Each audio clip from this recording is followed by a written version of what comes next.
at America's preeminent sporting event. You can't even say God bless America without throwing shade at this country that you manifestly hate. And you got John Kasich clapping like a seal saying, please get another three-pointer, fellas. It's not just John Kasich. It was not just John Kasich, though. John, it's easy enough. It's not just John Kasich. There's like plenty of people that are on that would pretend to be even on the far right that have decided that actually the halftime show is perfectly fine. Absolutely. And then on top of that, we're something new to be wrong about it. Yeah, we're going to flip around and say and criticize the TPUSA halftime show. By the way, the TPUSA halftime show was a huge gamble that they took. If they had asked me and gotten my opinion ahead of time, I would have told them don't do it because you're counter programming the NFL, the Super Bowl. It's going to be a huge failure. I was wrong. It was a huge success. And even if you don't like Kid Rock, even if Kid Rock is not your jam, well, guess what? The point is they've established this. They got tens of millions of viewers. So next year, well, now it's actually going to be appealing potentially to some bigger stars because they know they'll get a big audience. So they've set something up for the future, I think, in a really smart way. Can I say if we can't celebrate that as conservatives, I don't know what we're doing. I have to say, both those takes were mediocre. And now here comes the best take. Okay, so thank heavens. I know I thought we were dying waiting. here. We were all waiting. So I'll get to the TPUSA of it in a little bit because I think that the TPUSA thing is really, really fascinating because on a cultural level, I totally agree with Matt that it was a huge success. Obviously, the numbers were gigantic. There was a hunger for something that wasn't what was being shown on the Super Bowl, and TPUSA proved it. On a sort of aesthetic level, obviously, you hope that the future is better than Kid Rock, who has not been musically relevant, in my opinion, ever, but certainly for the last 20 years. And so that kind of is what it is. But as far as the Bad Bunny show, so I think, first of all, that I want to say a couple of things since it's been unmitigated just bashing of the Super Bowl halftime show. And I'm happy to join in on that because I also despise music that is this music. I will say this. One, everybody was upset it was all in Spanish. This is like the third time I haven't understood a word somebody said during the Super Bowl halftime show. I mean, I will freely admit that Kendrick Lamar rapping, I had no idea what the hell he was saying the entire halftime show. So the fact that it was in Spanish or whether it's in Ebonics makes no difference to me. If I don't know what you're saying, I don't know what you're saying. As far as the actual production value, just from like a pure production value standpoint, it is pretty incredible what they were able to build on the field. Like just from in terms of they built like out an entire sugar cane field and then apparently one of the glories of Puerto Rico, failing telephone lines. And then they built an entire casita. And like that stuff, honestly, like on an aesthetic level, that was kind of cool. I did appreciate that they actually held a straight wedding on the field. Right? I mean, that's, I like marriages. The little marriages wins. are good. Yeah, exactly. I'll take the little win. I thought it was kind of cute when there was the kid who was falling asleep on the chairs and Grandpa comes over and like picks him up. I thought like that's a fine. The part of it that really ticks me off, and it's not even that it's all in Spanish. Although, again, I would appreciate if you did something in English because we should all speak English. It's America. The part at the very end was the tell. Right? And this is all a bit of gaslighting. What is happening here, and they do it every year, and this is what, Drew, I think you were alluding to, is they do a thing, they call it extremely important, and then when you say, oh, I agree, it's important and bad, they go, why are you even noticing it's not important? Right? And that's the part that's truly galling, because at the very end, when he decided that he was going to go through every single country in the Americas and say, we are all America, as though there's nothing special or unique about the country that gave you fame, fortune, wealth, the opportunity to be on the biggest stage that exists for any musician. And somehow Peru is getting mentioned. And by the way, it wasn't just Latino, right? I mean, because you mentioned Canada. I'm not sure what the Canadians have to do with And he with didn't anything. mention Greenland. I thought that was a huge omission. Yeah, I know. A The huge 51st state. If we're not going to include Greenland, what are we even doing here? What are we even talking about? Yeah. But when he said, we are all Americans, and we all understand, no, we're not. Like that, we're not. Americans means like from the United States. That was the part that I found insulting, and also obviously a way of gaslighting everybody and driving them half mad and crazy, and then trolling off of that. And so of course the president sounded off on this and said that he didn't like it. By the way, one of the great things about the Kalshi markets, they're one of our sponsors, is that you actually can place you can actually predict whether the president is going to call out Bad Bunny by name this month. That was up at like 80% right before the Super Bowl. That is down at like 25% right now. But my overall take on it is that of course Americans who are insulted are right to be insulted. And the left meant for it to be insulting. Also, I think that it was a game. It was a game. The game was to try and get the right to sound off in extremely loud fashion about this particular thing, so that then they can go back to Latino voters particularly, and Latinos in the United States, and say it's not that they are upset that they didn't get any English, or that you're equating somehow Haiti in the United States as we're all Americans, or that all those flags belong in America as equivalent to the American flag. Like the thing that they really hate about you is that you're Latino. And that's the game the media are playing now. And they're taking the stupidest form of the argument being made by the right and, of course, using it that way. I know. One good note, though, we have to say it was the only 20 minutes of the show in which Drake May wasn't sacked. So I think that that's something we can say positive about the performance. I disagree with this. I disagree with that. I don't think...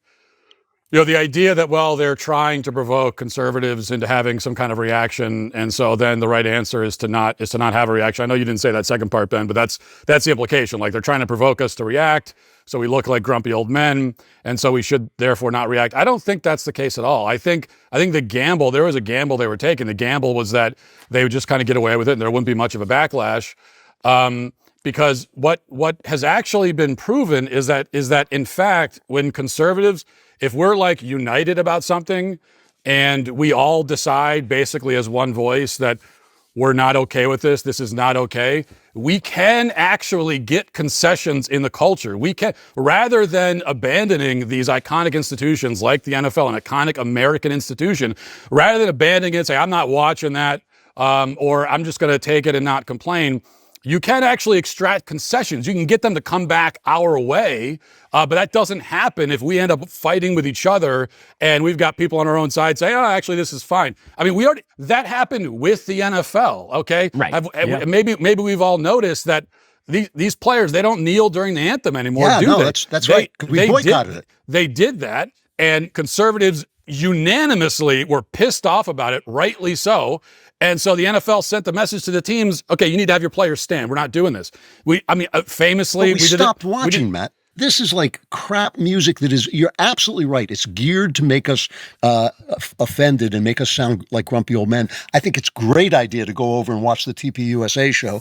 I just don't watch any of it because I hate the music. Well, on the point of the TPUSA show, look, I totally agree with Matt. It was a huge risk. And I had multiple fears about the TPUSA show. One, I thought it could flop, just because you're going up against the NFL, and it didn't flop. It was a huge success, got tens of millions of views. It was a big, big win. The second fear I had was that it was going to be a cringe fest. And, love Charlie. Eric is a national hero. I love our friends at TPUSA. They do great stuff. They put on great shows, but I kind of thought it was going to be a huge cringe fest. So I'm watching it with, white knuckling it. I thought, I don't know, and maybe Kid Rock is going to be a little over the top or whatever. So Kid Rock comes out and he does the thing that we were all expecting. Flag, pyrotechnics. One, it was impressive that a guy who's, I think, 57 years old was moving around like that. I don't move around like that at 35, and I didn't move around like that at 25. But so that was physically impressive. But I thought, okay, here's this song from 1999. We've all heard it. I don't even really like the song. He's Social Security Rock now. He's no longer Kid Rock. But he actually leaned into that. And I thought this was the point where, and conservatives are kind of dissing some of this stuff, but I thought there was actually real artistry. I thought there was actually some real beauty in that show, because he comes out, they say, introducing Kid Rock. And he does the Kid Rock bit. And then it shifted to a cello and a violin. And I thought, okay, man, we're in it now. They're really catering to me. Because the right is split up between, the like, I want to go fishing kind of guys, and the more like rocky, edgy face tattoo guys, and people like us who like classical music and Cole Porter and whatever. And so it's actually kind of hard to cater to all of them. TPUSA did that. You had this transition with the cello and the violin, and then they reintroduced Kid Rock by his Christian name, I think it's Rob Ritchie. I actually didn't even know what his real name was. And they introduced him, and he did this song, Till You Can't. And it was this song about how, you plan to go see your dad, but you get a rain check, and you can always get a rain check until you can't, until he dies. And you plan to play with your kids or whatever, till you can't. They're out of the house. And he added this verse that Kid Rock himself wrote. And it was about Jesus. And even there, I thought, okay, this could be kind of cringy, like just Bible thumping, low hymnody. But I thought it was actually much tougher than that. It was more thoughtful than that. He said, you can give your life to Jesus until you can't. There are actually eternal consequences of our actions. And I mean, there was a little bit of hellfire in there. There was a little bit of reality that crept in. And it had this beautiful tie-in with Charlie, of course, until you can't. We all thought we had so much more time with Charlie, and he's struck down in the prime of his life. We all think we have a big shot in our political order. Everything's going to go hunky-dory until you can't. And it even showed his evolution as an artist, from this guy who's like rapping and bopping around as a kid to this older, more mature feeling. It actually really struck a chord with me. I don't love modern music either, but I thought this was a moment where, conservatives had the guts to offer an alternative, and they succeeded in getting tens of millions of views, but they did something conservatives never do. They did it at the very least a little bit, which is they offered something that was artistically interesting and kind of bold. Maybe I'm too glass half full here. By the end of it, I thought that was actually a really beautiful choice and a fitting way to end the show. Yeah, and then we also got the other thing that we're used to from conservatives, which is you get this huge win, this like unprecedented, that you counter-program the Super Bowl and it pays off. I think the biggest top 3 streams in the history of YouTube they had. I mean, it's huge. And then immediately, what do you have on the right, which you never have on the left, is all these conservatives that have to start. Well, I don't.